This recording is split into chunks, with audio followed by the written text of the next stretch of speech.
Here we go. Hey, fans of the Monday Movie Club, here we are. This week we're watching Annie's selection of Caddyshack. I'm Frank Gaffney, and I'm in Atlanta right now. That's the hotel room, you see. Here with me is Joel Fenster, who's trying to quiet his dog. Mark Wotitzgartner, who once again chose not to do a backdrop. Annie King, who's where?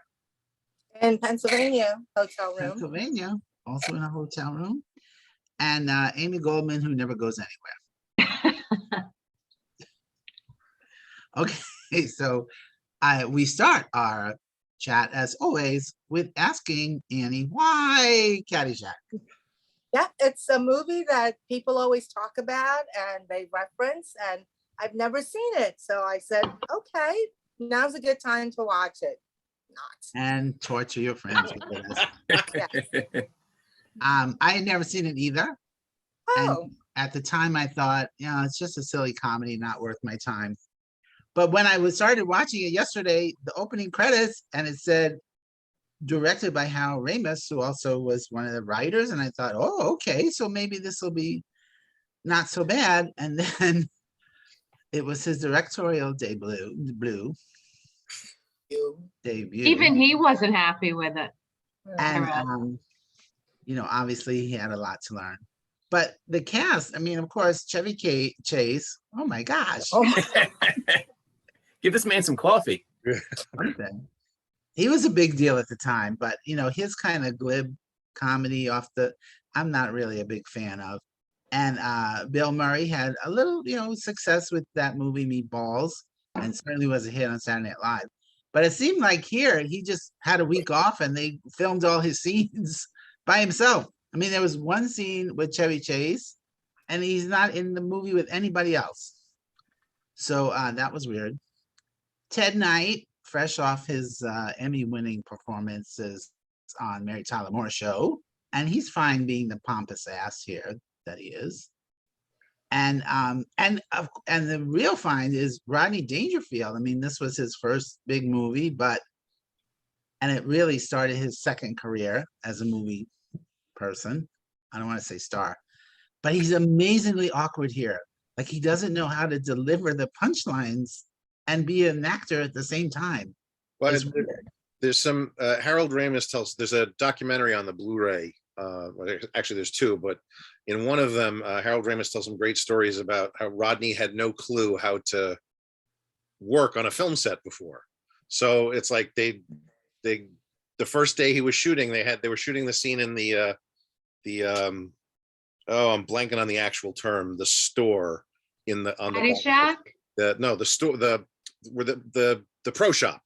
Pro shop. Okay, yeah. I should know that. I'm an avid golfer, so I remember this shit. Get that man some coffee. Yeah. But Harold said action, and Rodney didn't do anything. And he's like, okay, Rodney, you gotta go. You gotta do the bit. Oh, I do the bit?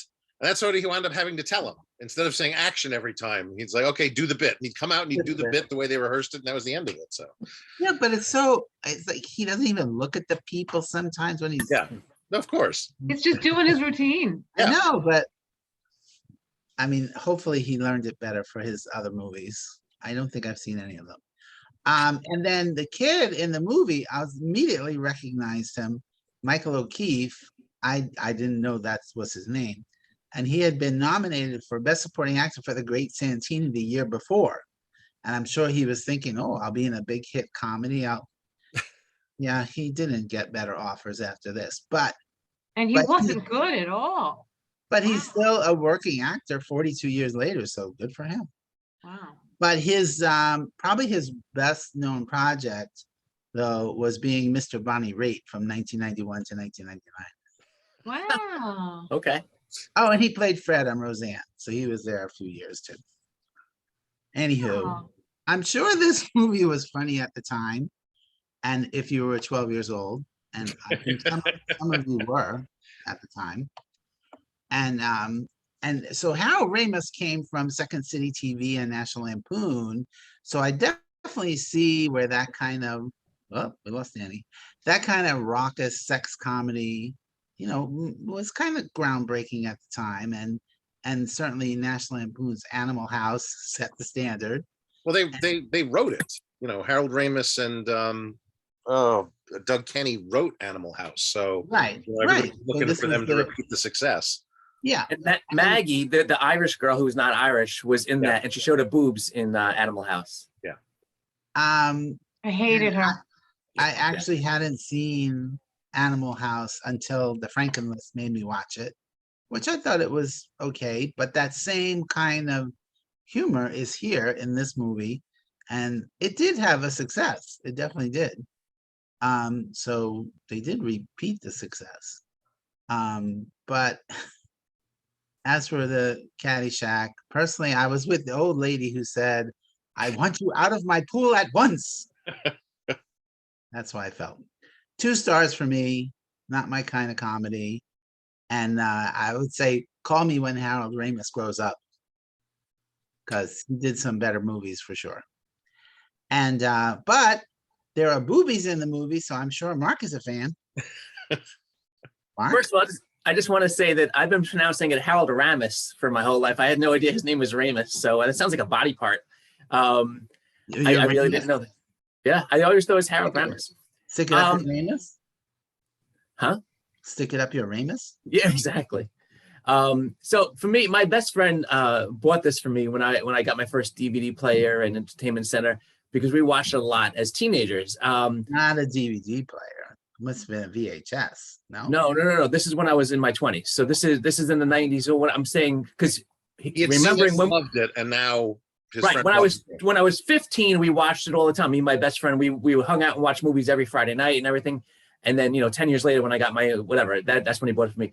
Because at 15, this movie was hilarious. If I was rating this back when we were and I watched this, I don't know, 10 times, whatever, I would have given it 3.5 stars back then. But definitely much less so at 47. I had, even though this is in my collection, this is not something I normally throw in, and Danielle refused to watch it because she thinks it looks idiotic. So she's not it's a wrong. screwball comedy, huh? She's not wrong. No, I know. It's a screwball comedy, no more, no less. Bushwood Country Club. That still makes me giggle though. That's funny. Bushwood. Okay. I didn't even get that until you just Yeah. said it. No. Yep. And as a matter of fact, I had to freeze frame because Michael O'Keefe did have wood after he was walked in on by Ted Knight and jumped off of the girl. I'm like, "Brr."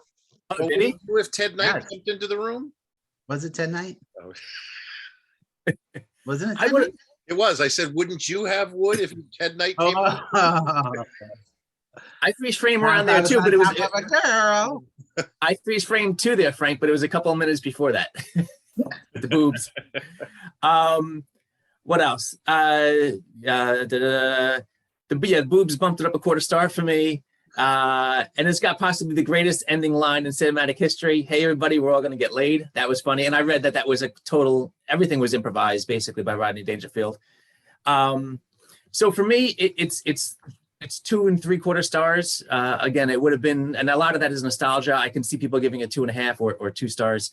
My only question is, does anybody know? Because I remember hearing that Bill Murray and Chevy Chase, they got into a fist fight on Saturday Night Live. They hated each other, and here they were acting just like 2 years later, fine. So did they bury the hatchet back then? There was No. there were a lot of separate close-ups. Yes, They were but hardly in the frame But it was together. that one scene that they were together. yes. So apparently, part of the problem is that once Bill Murray was brought onto the film, Orion Pictures was like, wait a minute, we got 2 of the funniest guys in America right now, and they're not in any scenes together. We Right. need to fix that.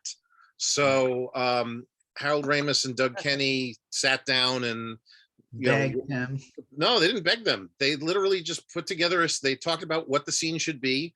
They went in, they had the 2 of them. They were both very professional with each other. They were still kind of, but they did the scene together, and that was the end of it. So Actually, Yeah, in the but- trivia, I'm pretty sure it says all 4 of them wrote it together. Yes, I could, yeah. yeah. Yeah, but it didn't look like they were having any fun together. yeah, but that's not good. who cares? They shot it together. That's Yeah. all. It's not like a Casino Royale thing where Orson Welles and Peter Sellers had to be shot separately from each other on different days. So Right. So, yeah, was that it? There was But something yeah, I else. gave it my stars, 2 3/4. There was something else you just said. I'm like, okay. me or him? All right. So, Amy, All Alone, what do you think? Well, I did think there was one really great part of this movie, and that was the length. Thank, What? thank God it was only 98 minutes. Yeah. That's Well, what Danielle says every night. it was the length too. it's just funny that 42 years later, the Bill Murray, the way he talked, the gopher, and the baby Ruth were so ingrained in my head. And that is all I remembered from the movie. That was just such a huge part of the movie, of course. I'm sure I saw it back then, but I hadn't seen it since, so I didn't remember anything else. My favorite part of the movie, I did like Chevy Chase, was when he was putting and he went, Yes. love that. And then I read it because I was like, okay, that is something. It's from the $6 Million Man, of course. But the humor, it was just so idiotic. Like the close-up of Ted Knight's pants and then the ball hitting it. Like, let's hit you in the head with this. Oh my God. I thought there was so much bad acting. Like everybody in this movie who wasn't famous, like our top four, they were horrible. They were just horrible, especially Ted Knight's grandson. Good Lord. But, you know, I love Rodney Dangerfield. I do. And it just, I hope he got more comfortable in his other movies because normally he's very funny. He makes me laugh.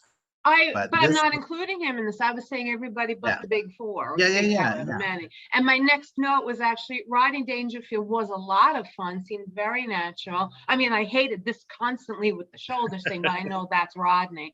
I really liked him. He was a lot of fun. I swear Bill Murray's mouth got more crooked as the movie went along. I hated him then and I hated him now. I hated the gopher. Fuck. And as I was reciting my notes, I ended that line of my notes with, fuck, I hate this movie. I thought, what was the point of the relationship between Lacey and Ty, Chevy Chase? The whole scene at his house was awful, where he's massaging him. Like, where did this scene even come from? And I thought half the scenes in the movie were just non sequiturs that had nothing to do with the movie. I'm like, what is this scene about? Yeah, it was a bunch of sketches for sure. It was supposed to show that she was a loose woman or whatever it is Please. at the time. And then I'm sure, Joel, you know this because I also read the trivia and you saw the documentary. She hated more research, but yeah, go ahead. Yeah. She hated having to be topless, and then I think it was John Peters fought with her and said, okay, we'll have all the crewmen go topless while you're filming this topless scene. Like, oh my God. That's and then equal. The worst, huh? That's equal. Yeah. And then the worst thing I read was that he asked her to shoot a topless picture for publicity, and she said, absolutely not. And then her agent was on John Peters' side, so she fired her agent and she didn't work for another year because of this. Yeah. This is what women go through. And what was this actress's name? I don't know. It was off the top of my head and I can't remember. There you go. Yeah, because you don't show your tits, you don't work in Hollywood. As far as Mark is concerned. Oh, and the other non sequitur, the Bishop scene, the Bishop playing in the pouring rain and the thunder was so stupid. But they needed a thing for Bill Murray. Yeah. But and just like when Chevy Chase was practicing on his own and he had the ball in the bushes at the tree and he said some line that I can't even remember. I'm like, who wrote this script? And the really funny thing is I'm watching it but Anthony's in the bed. He's only hearing it. He's not watching it. And when the pastor got the noise and the thunder happened and everything, he's like, let me guess, he got electrocuted. Exactly. And then he had to scream, oh, rat farts. Right. Like, who wrote this? Oh, and the other line that I wanted to kill myself on was when the low flying plane went by and Rodney Dangerfield. I said, I hope he ad-libbed this line and somebody didn't write this. I almost gave head to Amelia Earhart. What? 2 stars.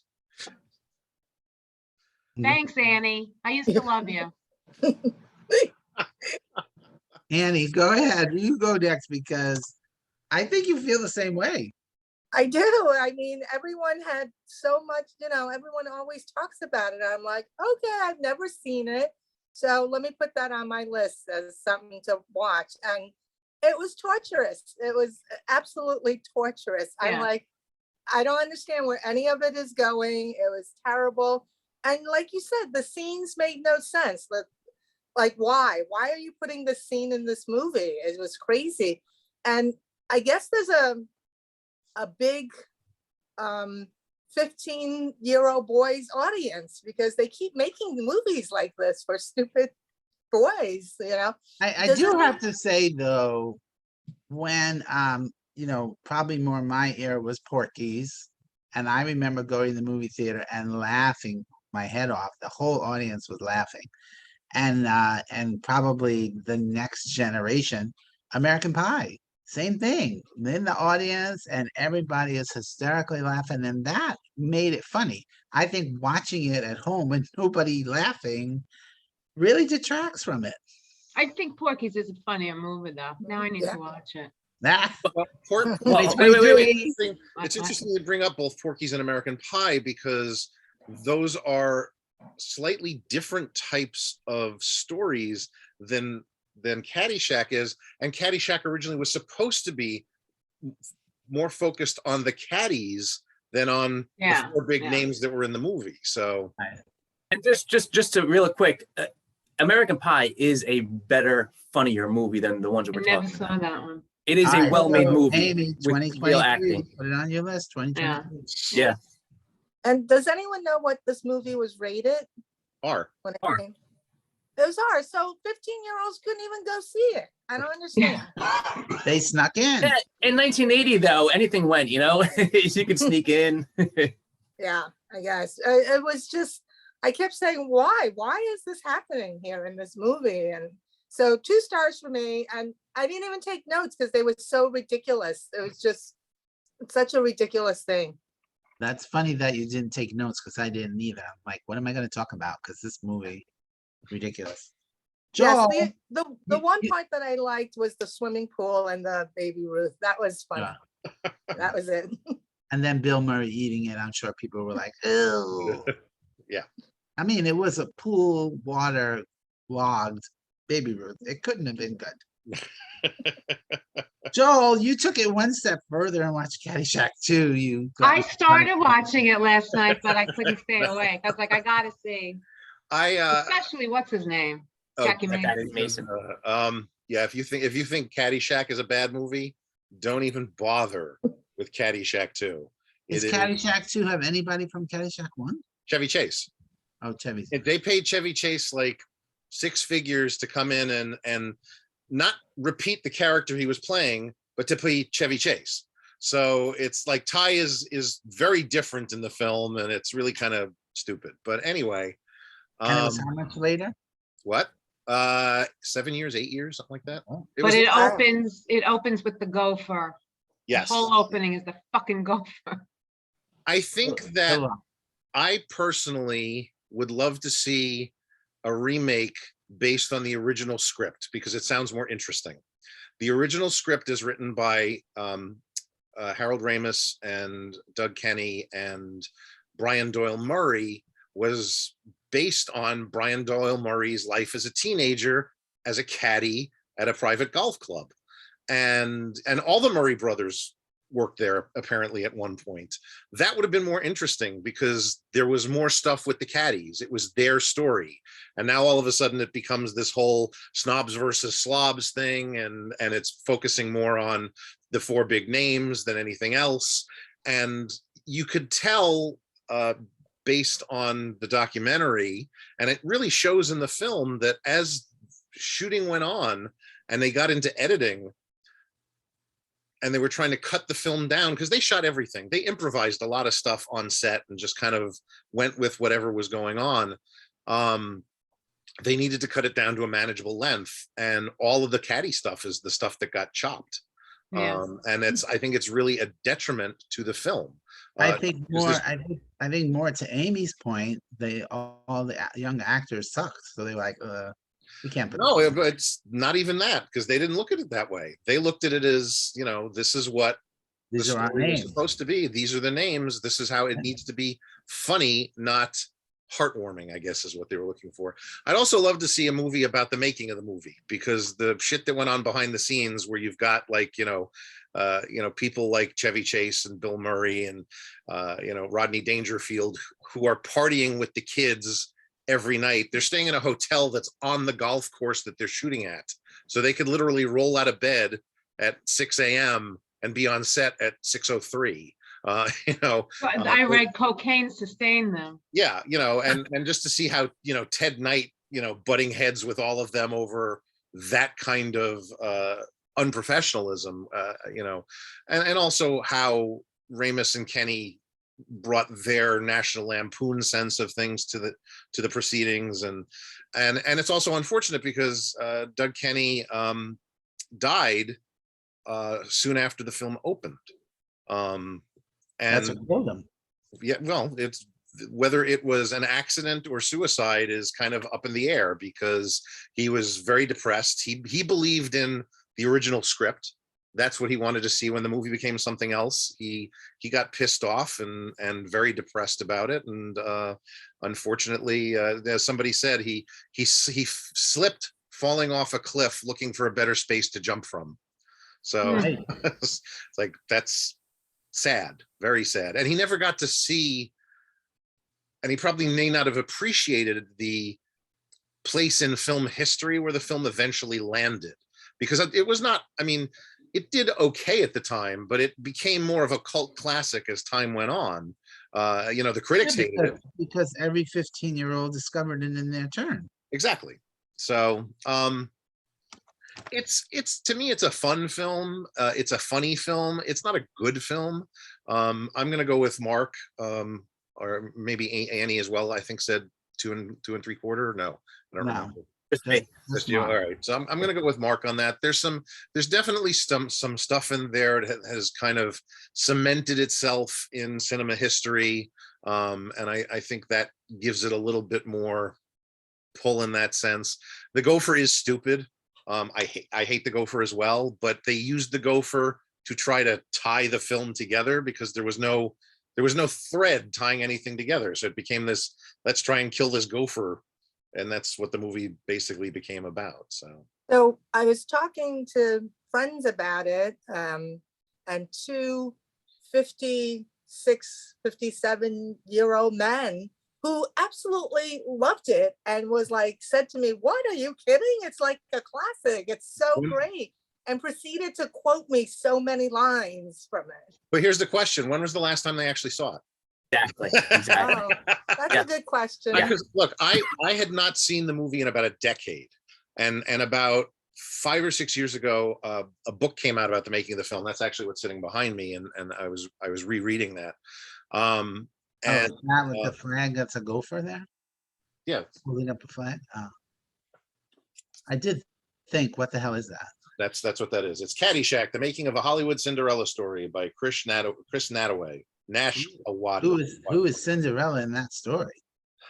Well, Bill Murray does the Cinderella thing with the Yes. killing the flowers. That's the Cinderella story, but it's the movie itself, because the movie wound up becoming a Hollywood Cinderella. It eventually did well for Orion. It did well enough that they were trying to make a sequel for a long time. 7 years. And yeah, and originally Rodney Dangerfield was the only one who wanted to do the sequel, and they were paying him like $7 million to do it.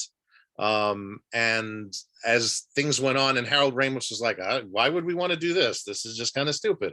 Rodney and the studio started butting heads. Rodney walked. There were lawsuits. They got Chevy Chase to come back anyway. And then they were like, oh, well, Rodney's just a stand-up. We can replace him with anybody. But by that point, he was doing other movies, so Oh, he was, a yeah. pretty big He- thing himself. and those were bigger movies. I mean, Yeah. you know, Easy Money, Back to School, Ladybugs. They're actually all better movies too. None of them are great, you know, pieces of cinema, but they're fun. They're funny. Back to School being the best of them, I think. That's the only one I saw. That was fun. Me too. Oh, Easy Money is funny too, though. Yeah, But no, yes, Easy Back Money's to a funny School movie. Is the best of the bunch. But Jackie Mason is not Rodney Dangerfield. You know, Rodney at least has Warmth. a warmth to him, and Jackie Mason is just like, yeah, I mean, he's literally walking through the movie doing his shtick, and you're like, why am I supposed to sympathize with you in any way, shape, or form? I'm going to root with Robert Stack, who's in the, you know, the Ted Knight. Workshop? Ted Knight. In his post airplane career. Yes, exactly. So, and the sequel is really just more of a remake than anything else. It's you know, they plugged in different people into the stock roles and then just kind of went with it. I love you, Joel, but you can find good things about every sucky movie that's ever made. Is there any? I can think of at least 3 off the top of my head that I will never watch again. The It's just- girl with the pearl earring. yes, But that's one of them. But those are the only 3. Those are I'm sure there's others I could think of that I would say like, no, I have no desire to watch that again. but- We and our 3 viewers need to know the other 2 now. Okay, so as Mark said, the girl with the pearl earring, Watching paint dry.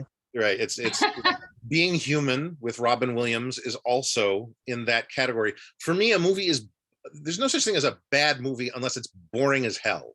If there's nothing, if I can't even look at like, ooh, this cinematography is amazing, I'm bored out of my skull. And those 2 movies fall right into that category. The third film is The Human Centipede. It's Oh. it was like, all right, I'm cured. No, we're good. I've seen it. I don't I've need to never watch even the heard of that. sequel. Yeah. Oh, Frank. Fantastic, Is it 100 fantastic stories? boobs in it, though. Fantastic sure. boobs. I was trying to find anything else to look at, and even those weren't helping. So Huh? The Human Centipede. yes. Oh no, just- there's 3 of them, Frank. I've only seen the first one too, but it's a wacky, weird movie. yeah. Okay. And on that note, are we done now? So if this has inspired you to watch or rewatch Caddyshack, you can catch it on HBO Max. And the sequel's there too, right next to it. If you Yeah. want to really Do torture. it. Don't And do it. type in the search. Thanks to Amy, that's where I went and watched it. Next Monday, we catch up to the relatively new Marvel TV series. Didn't it just end last week? Yes. Ms. Marvel, which is available to stream on Disney Plus. I'm Frank Gaffney. Go watch a movie, but not Caddyshack.